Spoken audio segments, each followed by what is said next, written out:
Hi, and welcome to Hack Time. Time is the scarcest resource, and unless it is managed, nothing else can be managed. We all have the same amount of time, so why do some people get more done than others? Why do some people stress more about exams and assignments than others? This is because some people use their time more effectively than others. Imagine if you're that person who finished their assignment 1 week early, or so prepared for an exam that they didn't have to cram 5 minutes before it. The thing is, you don't need to imagine. You can be that person by being more productive with your time. Time management is a methodology of leveraging a combination of processes, techniques, and tools in order to most effectively and efficiently divide your time between activities. Good time management will allow you to get more done in less time and with less stress. In that sense, it can have a huge impact on your well-being. Now let's look at the evidence of the positive impact of time management on well-being.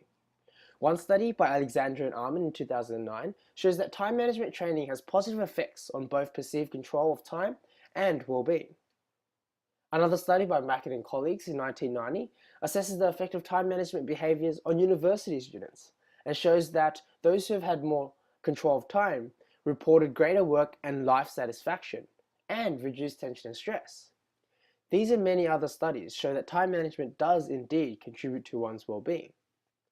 So now you are wondering, how can you be more productive with your time? Well, the objective of this video is to introduce you to some evidence-based time management techniques. But firstly, let's take out a piece of paper and a pen, and in the next 15 seconds, write down your current time management strategies and how effective you think they are. Go!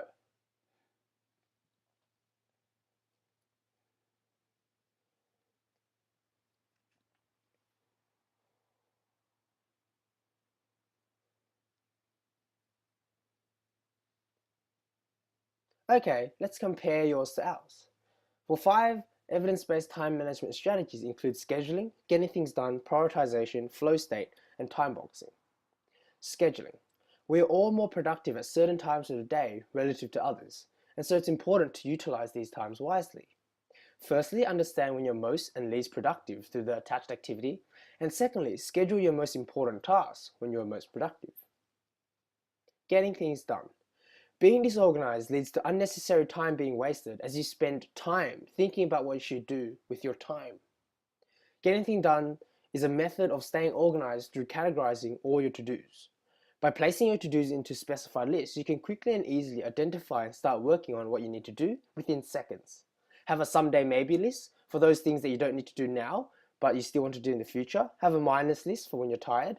Have a reference list, and have a waiting on list, which when you're waiting on other people to get back to you, and have a next action list. Prioritization. Don't study hard, study smart. And one way is to learn how to prioritize and know which task to complete first. So how do you know which task you should complete first? It is the task that will bring you the most value. So how do you know which task will bring you the most value? Well, this is up to you to decide. However, a good rule of thumb is to pick the task that you dread the most, the task that you've been putting off for the longest amount of time, the biggest task. Flow state. Defined as a state of extreme concentration when you lose self-consciousness, when you lose sense of time, and you are most productive. There are some criteria to follow to enter into the flow state, including matching your skill levels with the challenge, having a clear goal, and being undistracted. So organize your work so you can satisfy these criteria. Time boxing. Parkinson's law states work expands as to fill the time available for its completion.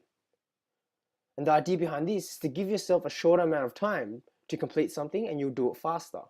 For example, if I gave you an hour to go around an oval, you'll probably stroll and take your time. But if I gave you 10 minutes to complete the lap around the oval, you're going to run, symbolizing being more efficient and being more effective. So how do you apply this to your work? Set artificial deadlines. If the task is too big to set one single deadline, split the task up and then set yourself deadlines. To summarize, we went through what time management is, why time management is important, 5 evidence-based time management strategies including scheduling, getting things done, prioritization, flow state, and time boxing. Thank you for your time.